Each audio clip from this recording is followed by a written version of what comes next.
Hello and welcome to Evolve Pipedrive Podcast. We're talking all things Pipedrive, sales, apps and Pipedrive Marketplace. My name is Brisson. I own and run Evolve.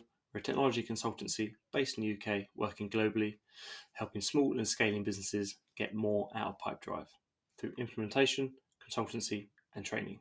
In this episode, you'll hear the stories behind 12 SaaS startups direct from the founders. So if you're currently a founder or have ambitions of launching your own startup, these founder stories might just inspire you to start your journey.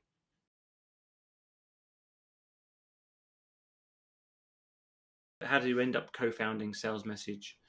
And then kind of on top of that, because obviously you've done this multiple times, that you set up multiple businesses. What's your experience of running a business kind of fully remote now? Or I don't know, what's happened and how's that changed in the last 2 years or so? Yeah. Salesmsg came from like frustration. And so in 2015, I wrote really just out of frustration, a 3-part blog series. And the title of it was called The Death of Call Loop. Call Loop was running, it was doing well, but it wasn't like growing. It was just sort of a zombie sort of startup, if you will. Mm-hmm. And so I was like, I felt the need that I had to make a change. And so I wrote this 3-part series and I sent the email out, which the subject line was The Death of Call Loop. I sent it out to our list. This 3-part, just to paint a picture in my head, this 3-part was, did we have to wait for part 2, part 3, or was it all at once? It dripped out over about a week. Okay. And so, which, people were going crazy. So, but it was something I felt I had to do, like not even, like for me, for my own sanity. And so I sent it out to about 34,000 people. And it just the first post was really about, how I built a business that I secretly despised. And so, I got into it thinking like, oh, this is going to be great. But the reality is we didn't have great tech. We didn't have a great development team. And so like things were breaking. And I wouldn't say that no one cared, but it was like, I cared a lot more than everybody else. Yes. And so it was like, it was on my back to like fix all the problems. And so, and it just became like, oh my gosh, like everything is on me. And so, so I wrote this and, it really told the story of of Call Loop. And people were wanting new features. They were wanting things fixed. And it was like, my hands were like shackled because it was like, we couldn't do it. So the end of it, the third post, which again took 7 days, like going through the whole thing. And people were leaving comments like, oh my God, I can't believe you did this. Like F off, all these sort of comments. Yeah. And, it was pretty gnarly. It was pretty. How big was the business at the time? I think we're doing about $50,000 a month. Right. But it was sort of up employees. I think we're at maybe 7 or 8 at the time. Okay. Yeah, but it was like very flat for such a really long time. And it was just constantly breaking. So sure, it was making money, but it was just constantly breaking and people texting me and calling and it was overwhelming. Right. Yeah. And I couldn't fix it. So I just felt helpless to solve it. And so, so the third sort of post was, I wanted to reinvent it. And so it was basically, hey, follow my journey as I reinvent Call Loop from the ground up. And you'll get an insider view into us sort of rebuilding it, because I wanted to build a better company. I wanted to build a better product, all these things that I wanted to do. And it was just my line in the sand of enough is enough. I can't keep doing this. And so after that, super pumped. And after about a month and a half working on sort of Call Loop 2.0, I asked my developer, Andrew, I said, hey man, how long is it going to take? How long do you think? He's like, about 1.5 years. I'm like, no. So I sort of figured that, but I was like, oh my gosh, what am I getting into? So anyhow, so we pivoted. I was like, all right, well, let's let's do this other product idea I had. It was called Kick a Conference, which was a conference call platform.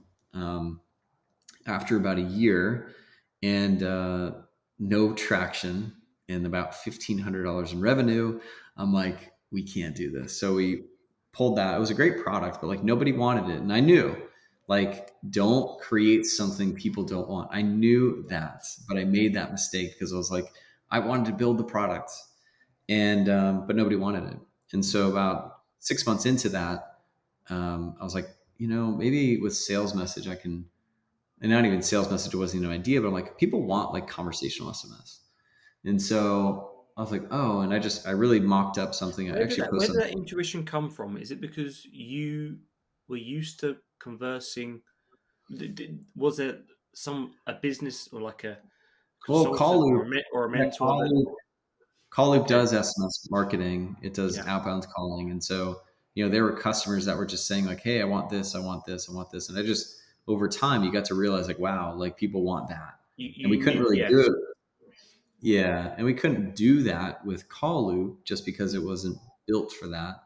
Yeah. And so it was like, okay, well, and it really just started with a new question, was like, what would I do to put myself out of business? Hmm. I was like, let me break out a piece of paper, and I would do this, this, this, this, this, this. Like, it's a very clear question. What would I do to put myself out of business? And so I just wrote a little plan. I'm like, I would do like a conversational SMS. It's a different market. I go over here. I did, make it more SaaS subscription. So I just built like basically things that would be better. Mhm. And so that's where it came from. And I said, hey, we made the mistake of like spending a year on a product nobody wanted. It didn't make any money. Let's not make that mistake again. And so I said, before we write a line of code, don't touch anything. Let me do a webinar. And so I put together a webinar, and 2 days later hosted it and had about $4,500 in sales, give or take, of me pre-selling Sales Message. Yeah. Hey, here's the slides. Here's what we're going to do. Here's what's going to do. Here's this. And I made an offer. We made about that, between $4,000 and $5,000.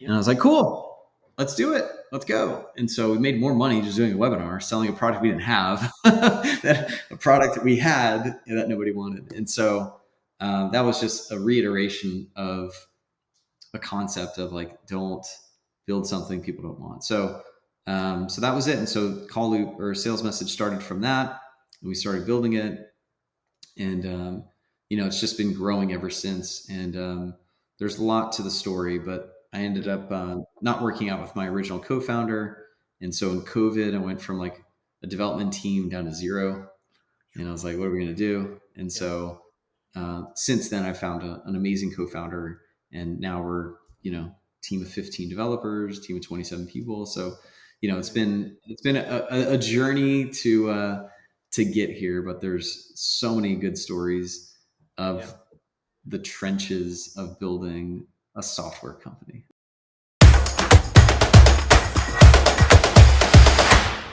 So you've been running, I guess, 6 years now. So what's the story there, and how did that come about?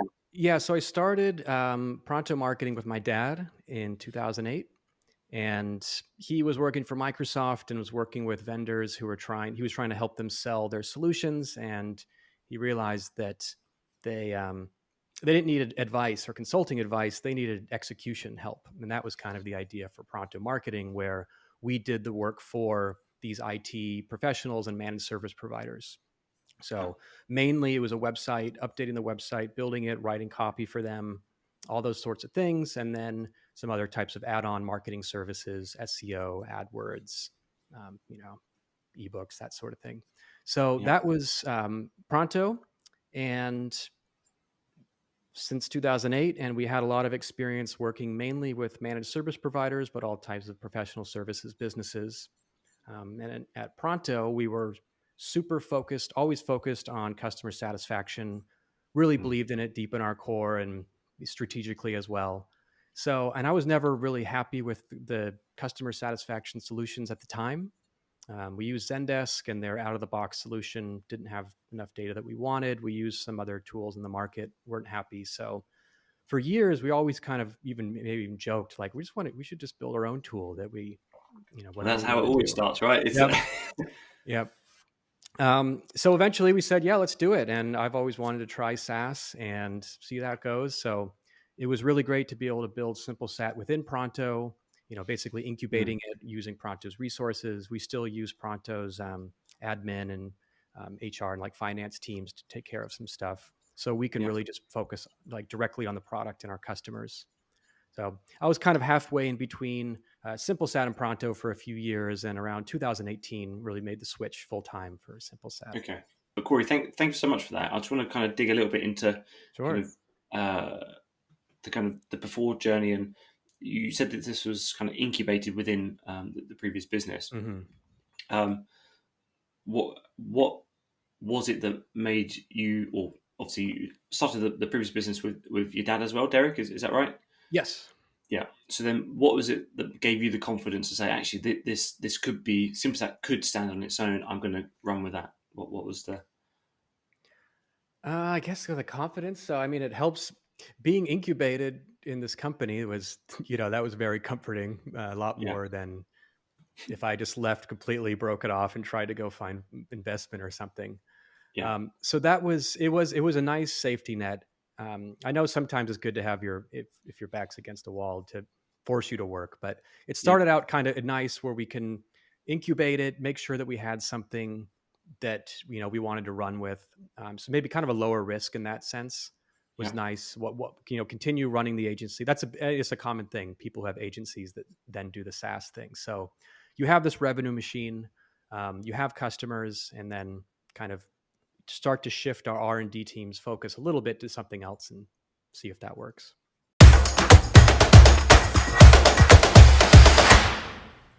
Scratch the surface of your out-funnel journey there, right? So how did that come to you working at this agency in Holland?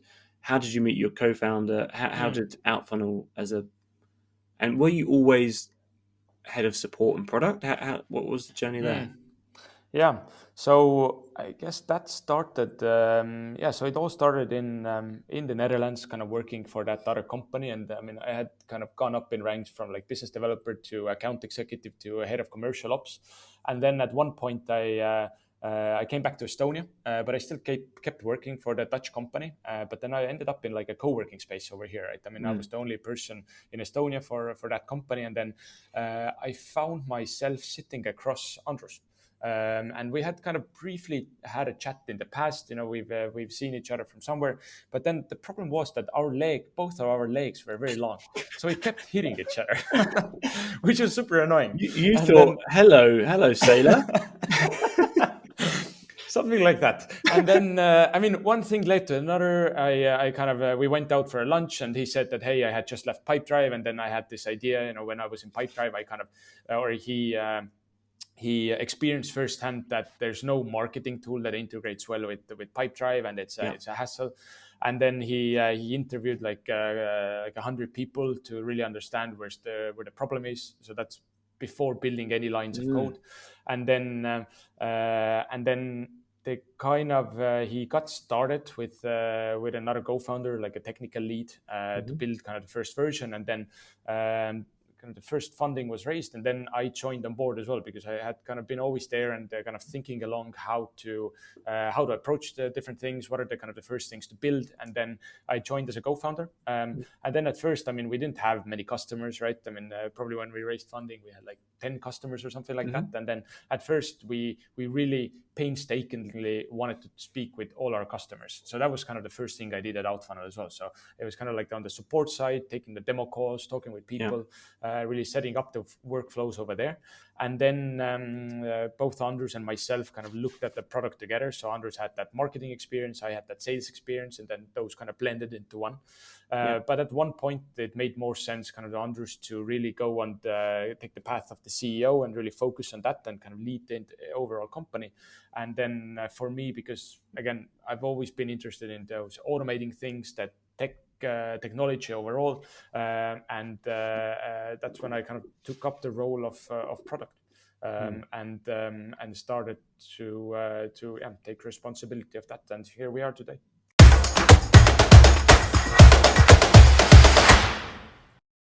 we mentioned a little bit earlier about your two co-founders, right? So, Mr. Machine, and the growth hacker. How did you guys meet? What's been the story so far?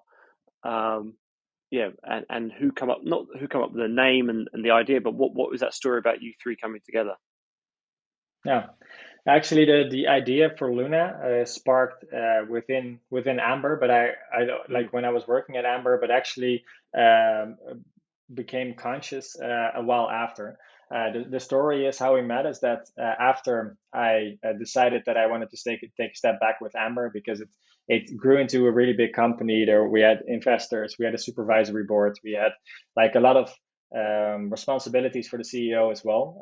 I was the CEO. I started the company at age 19. So basically, every time we hired someone, that was the biggest company that I had ever worked for. So that was a very interesting dynamic right there.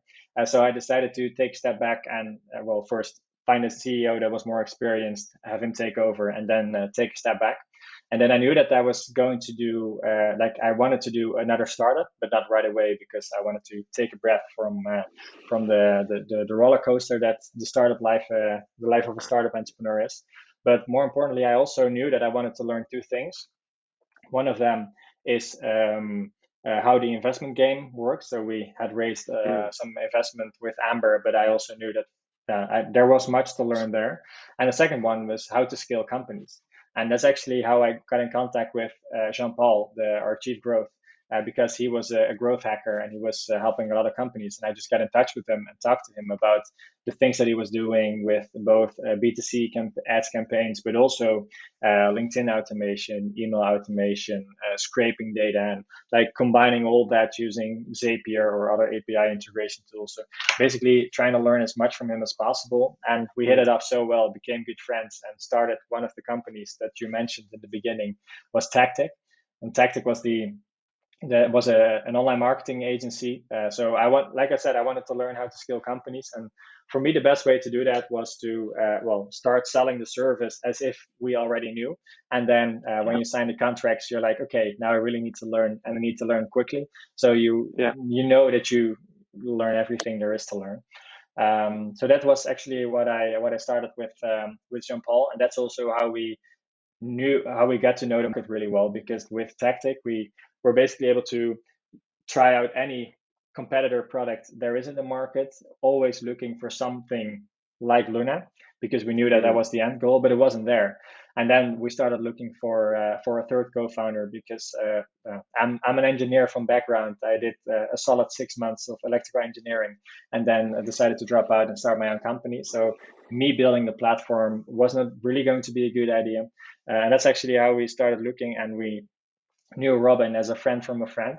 And it was an immediate hit. He was super excited about about what our ideas were, and I think we did not even finish the question like, "Hey, you want to go on this adventure with us?" And he already started writing his first lines of code. So I was going to say he's already mapping it out in his head. He's like, okay, well, we could do this, we could do that. Exactly. Yeah. So he was all in, and that was awesome to see. So the first couple of months, it was really like getting to know each other and like trying to figure out what we would want from Luna. But actually, the second question was easily answered because we all had the same vision, and now it has come to a reality, which is it's still really cool to see.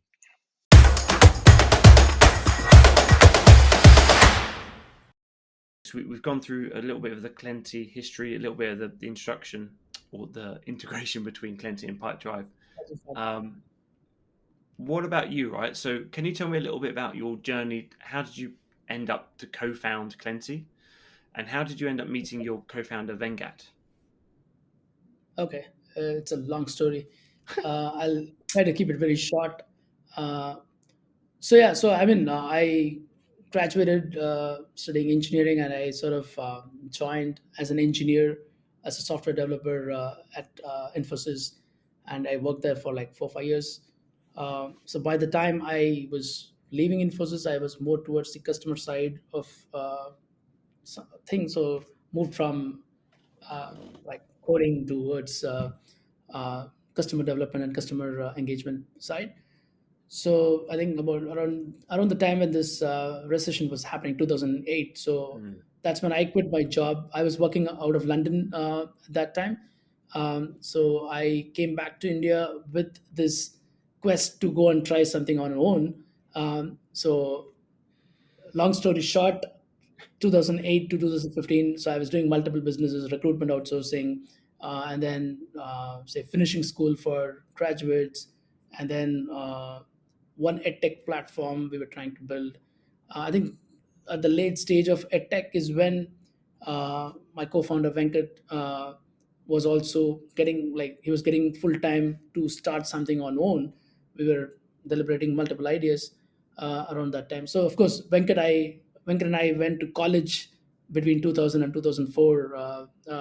So we sort of knew each other, and we were always in touch, having conversations in between and so on. So I think around 2004, end of 2014 is when we decided, let's try to build something in the B2B software segment, because that's when the SaaS was getting popular in India and of course globally. So till then, I was trying more B2C platform kind of business. So the transition shifted when we were opening our ears and eyes towards what's happening across different industries. So we understood this SaaS is getting popular, and we can sort of build something specific for one problem, and we can sort of solve that. So our obviously, today's Clenty is different to what we built as first Clenty. Clenty was actually, as a transition from edtech, we thought we will build a knowledge repository. Um, that was the name that it stands, like plenty of knowledge. We removed P and say we made it as Clenty, right? So Yeah. Okay. so 2015, early 2015 or till late 2015, we sort of built the knowledge repository Clenty, which we couldn't really market to a audience who will come and start using it. Then with feedback from different companies that we were aware of, we actually used the same base and changed Clenty to what it is today. Like in like 3-4 months, we made it as a cold email automation platform, and that's when we launched officially in January 2016. And in a couple of months, we got that first customer, paid That's the customer. first customer. Uh, Was it, from you said the Yeah, 18th of March 2016? that's right. That's right. Yeah. So yeah, it was like Clenty was not planned. If I have to answer you very simply, Clenty was not planned. Yeah. That we're going to start Clenty, and this is the product it is. It's just a evolution of multiple things that we did, and then we pivoted towards what Clenty is today.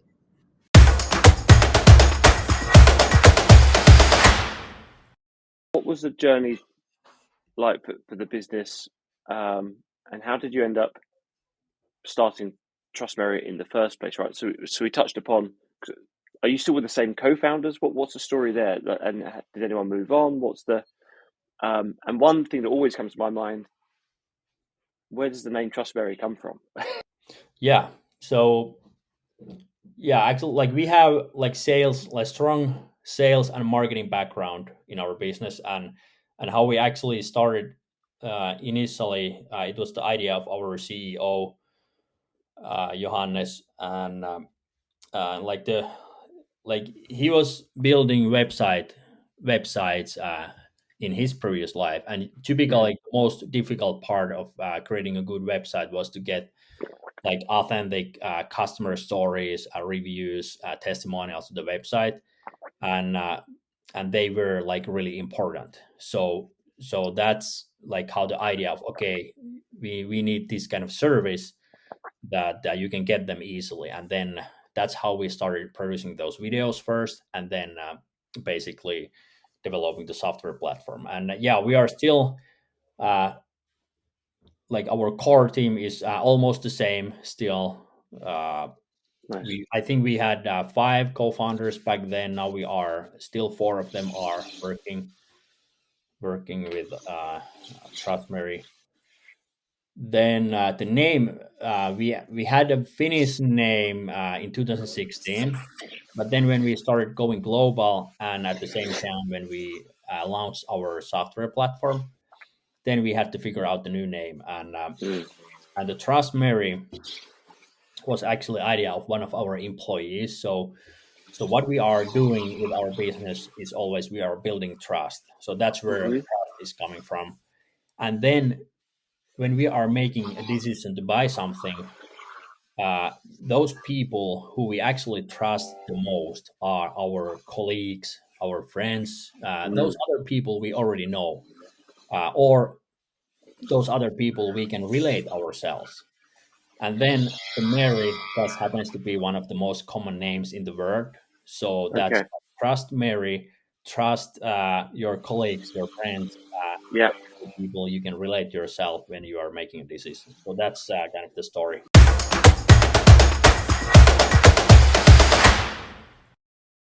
Are you scratching your own itch? Are you building something that you wish you had? Yeah, absolutely. I mean, for what I think what my sales career told me was that it is always a team effort to make that sale. I think it's also for me as a sales leader, it is the most important thing to bring together a good team. Then in different settings you have your probably inside fields, business development rep, people that do great work on an account. You have your technical experts. You have probably subject matter experts that know the industry. You have your salesman. It's orchestrating all of these people in your own organization to deliver your value proposition in the end of the day to the other organization, right?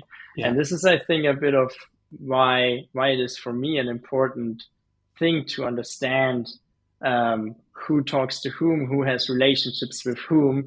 And this is kind of a bit of the overall idea behind Wisdom, to make this easier to consume, easier to communicate. Yeah.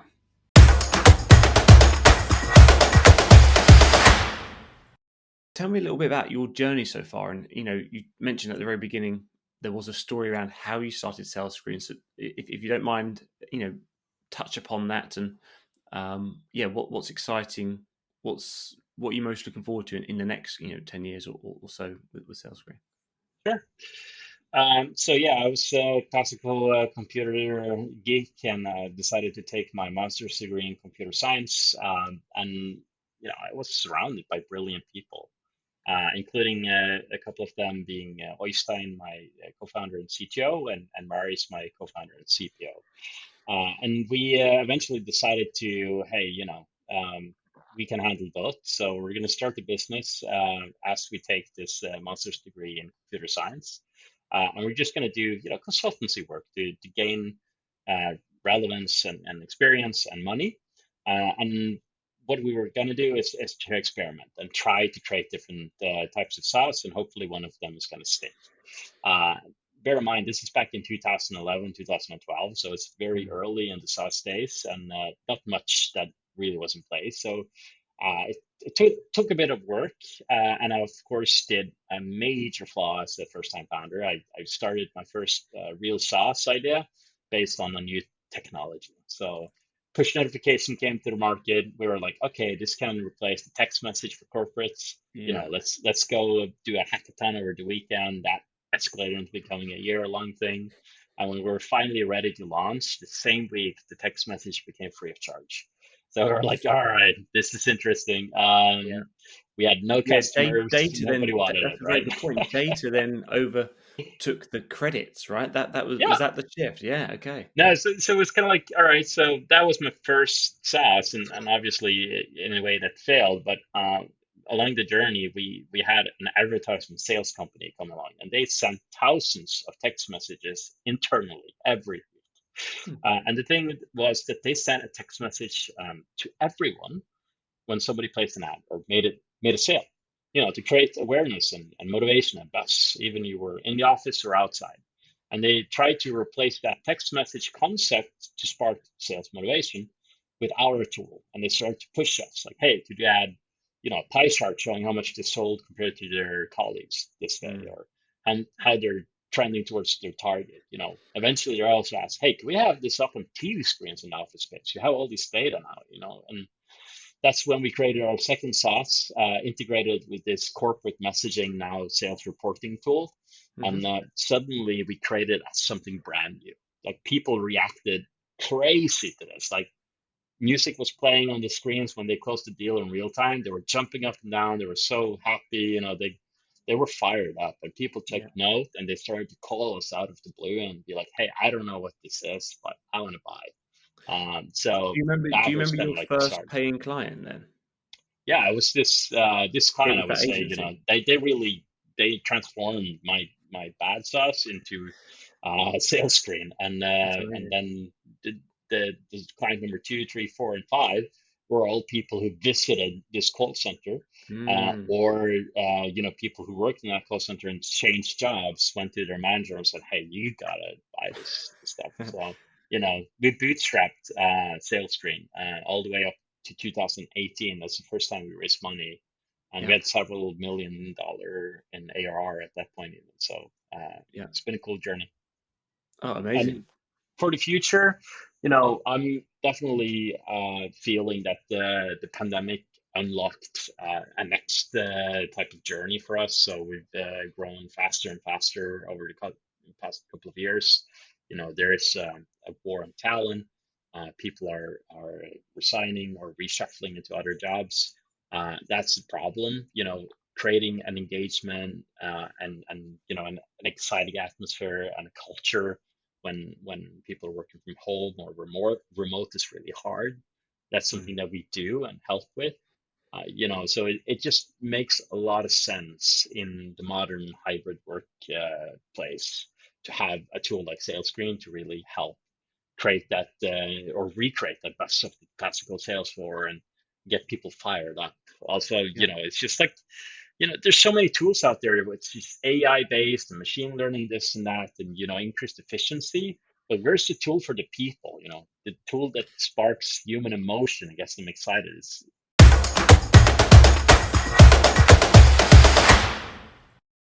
About the Smart Center, we started it in 2017, and as you told, we are a product-driven company.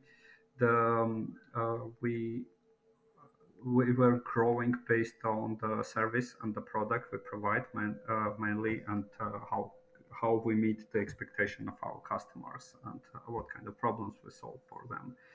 And I would be glad to tell more and how we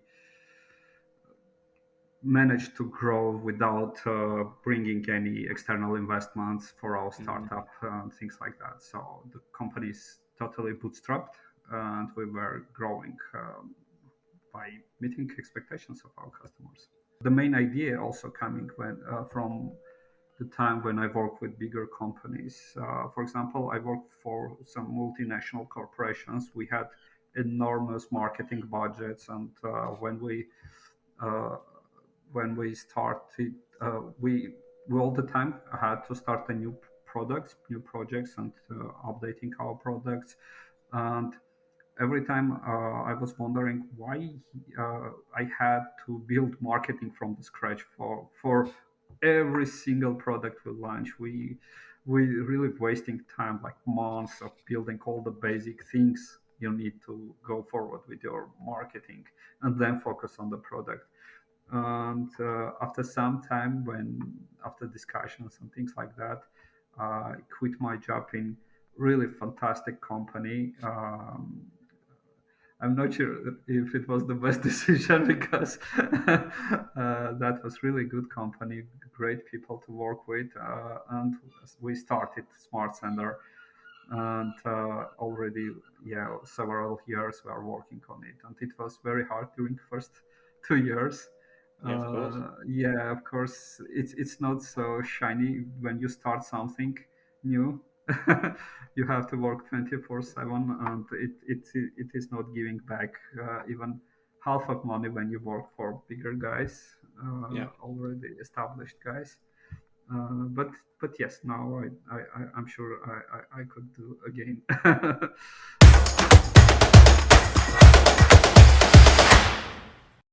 And a little background about myself: I was previously a product manager at Microsoft.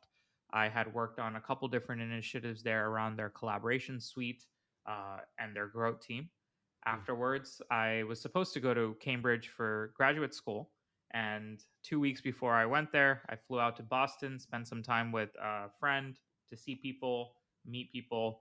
And then that turned into the start of the journey for Fireflies, where we decided to start working on some fun projects. And then we said, let's go full time with it. And we launched Fireflies around that time. We moved back to San Francisco, set up headquarters. And yeah, it's been a roller coaster ride since then. Let's lean into that, because I love that kind of founder's journey, those happenstance meetings, or those holidays that, I'm taking 2 months off, then you meet someone that's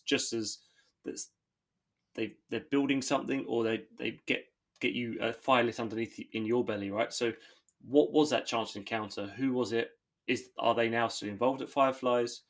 And was this something that you hated doing when you were at Microsoft, making notes during your meetings? So is it all kind of real for you? Like, what's the story there? Right.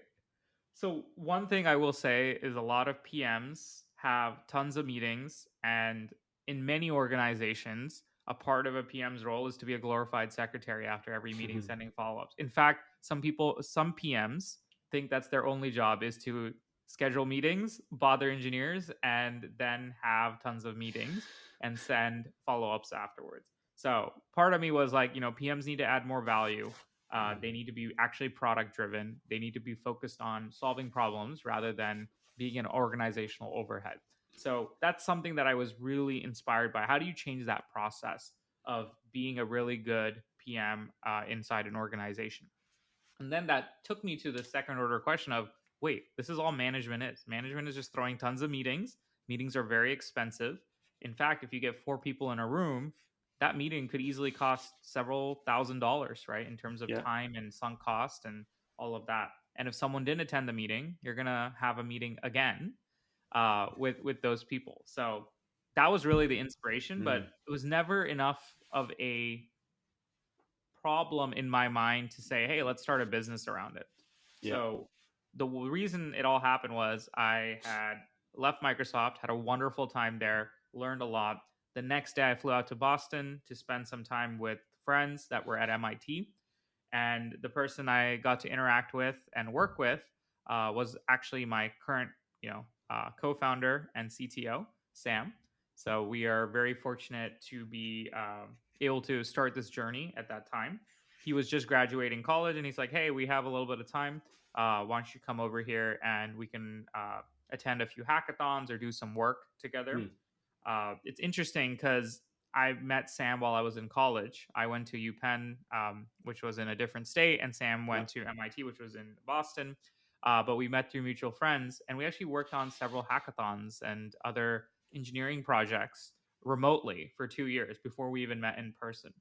And so we kept that connection going even after I graduated from my college. I graduated a year earlier, and I was able to just stay in touch with him and other friends while I was at Microsoft. And I said, hey, I got a little bit of time before grad school starts. He said, yeah, just come on over. And I packed my bags, and I didn't even go back home to California. I went straight to Boston. So that was really the the spontaneous moment that led to Fireflies. And obviously we've had several iterations and pivots along the way before we landed on this voice assistant. But it's been quite a journey for us. And we're fortunate to be able to work on this right now.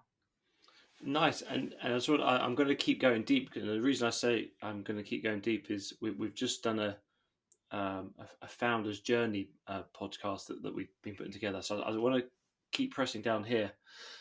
Was there something? So you were working with Sam remotely. Obviously, you never met him, but was there something why you two collaborated remotely? Was there a way that you worked that really resonated with him, or is there something that, as a CTO, is he a machine? Like, what's that relationship like with the two of you? Can you just be brutally honest with him? What is that kind of relationship like between you? Sam is very social. In fact, he's probably more social than me. It's a interesting dynamic because you would stereotype or assume that CTOs are reserved, a little bit shy, awkward. It's not like that. I think Sam is the life of the party. He is definitely one of the most engaging and active people. If you're ever at any sort of scene or event, it's very exciting to be around. I'm much more reserved. People don't notice that about me, but I actually am. It takes me a little bit of time to break the ice, but once I break the ice, I'm my usual self. So it's a very interesting dynamic for two co-founders. We have actually worked really well because we used to go to class, do our assignments and everything, and then later on at night, like at 9 p.m., 10 p.m., we'd hop on like a Google Meet. We would just turn it on and we would just work. It was almost like having like a little second job in college. And if we were done with all our club stuff and we had a lot of free time, we would just go and work on different fun activities or projects together. We would basically attend hackathons because there was a little bit of reward money or prize money, and we were like, let's apply and let's win. So when we first started, the first hackathon we did was actually a food delivery app, very different, right? At those times, using crypto. So we've basically done everything under the sun. And that was really interesting. So the idea was Coinbase came to MIT and gave everyone a few $100s of Bitcoin and said, okay, here's a hackathon, build a practical use case for Bitcoin. And so we did this social currency / food sharing app where people pay each other in crypto for food delivery. And I really wish I kept my crypto or Bitcoin we made at that time, because people were literally paying pretty good investment, like half a Bitcoin or a third of a Bitcoin for like a $5, $10 food delivery. So it was wild times, but unfortunately we didn't. But it was a really fun experience. We learned a lot building that process, and we then started doing other things like drones. So we want to do, like, again, I don't know what it was, our obsession with delivery and logistics, and I'm glad we didn't go down that route. But one of the ideas was, hey, let's do drone delivery on campus. So Sam's actually an aeronautical engineer, super smart, and he was actually working on autonomous drones and how do you make drones fly around campus and give people tours and stuff. So one of the ideas that originated from that was delivering food to different people on campus. And when you have drones at night that are flying around, they look like fireflies. So we use the name Fireflies for that project. Okay. And every new project, we've done like 6 or 7 other projects since then. We're like, you know what? Let's just stick with the name. I don't have time to come up with a new logo and a new like concept. We're just going to use Fireflies for everything. And when people ask us, why did you pick the name Fireflies for your, Fireflies.ai for your company? I don't have a good answer, but a customer made up a good answer immediately. It's like, oh, it's a firefly. So it's a fly on a wall sitting silently and taking notes. So it's an idiomatic phrase. And I had no idea. So I was like, great, we'll run with that.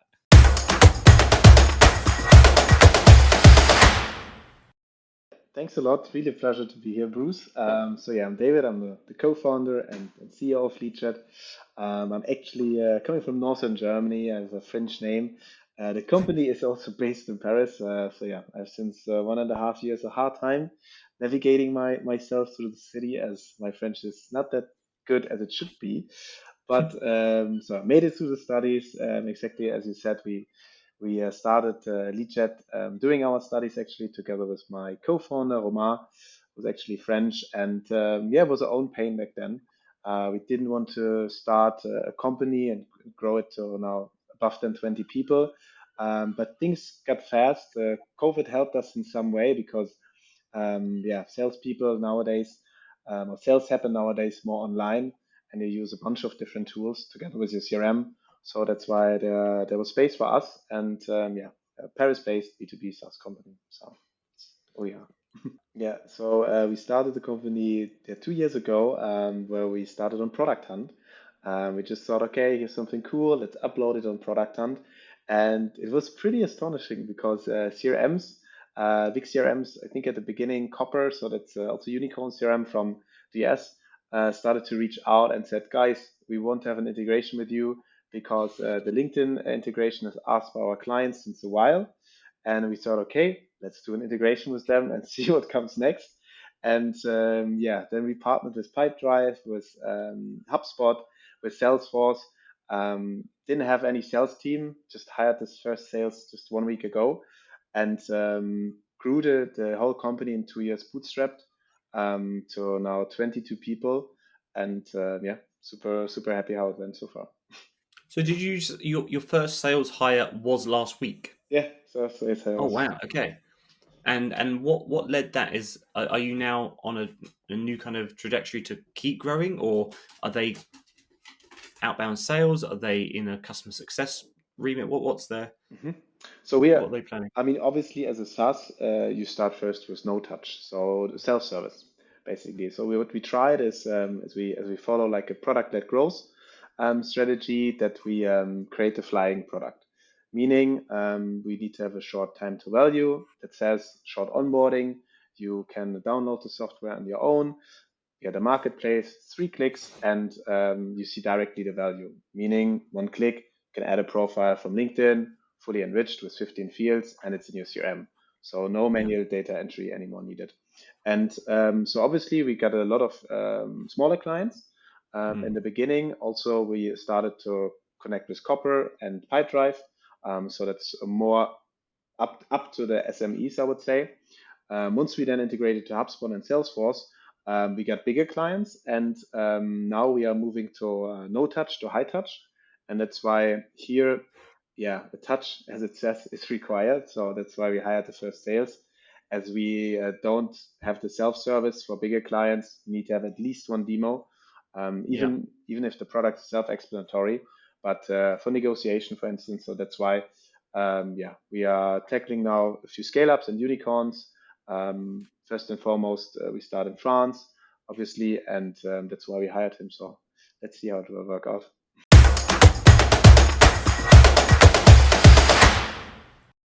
So I started this company with a big idea that we'll be building the default tech stack for sales and support people in next 10 years.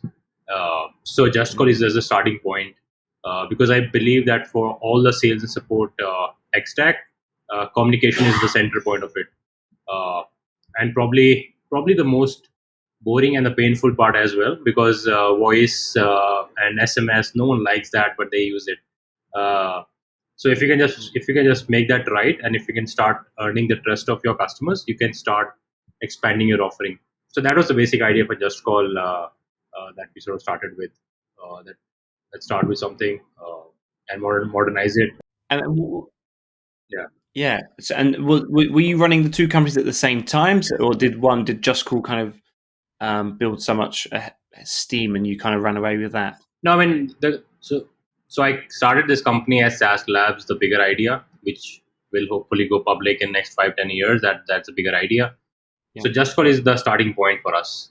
We're gonna have a complete suite of products for sales and support people, but I think you need to own the infra so that you can build on top of it.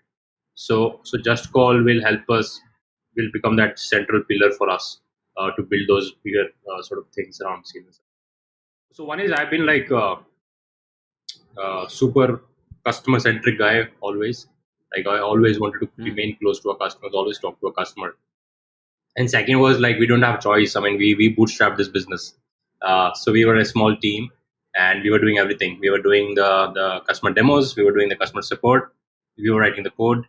So we didn't have choice, but even by default, and that's probably the reasons why it's in our DNA, in the company, of the DNA of the company. So we are about 150 people now, but everyone has that DNA to remain close to customers, go extra mile for your customer, listen to the feedback, and try and build that into a product so that hundreds of customers also get benefited with that.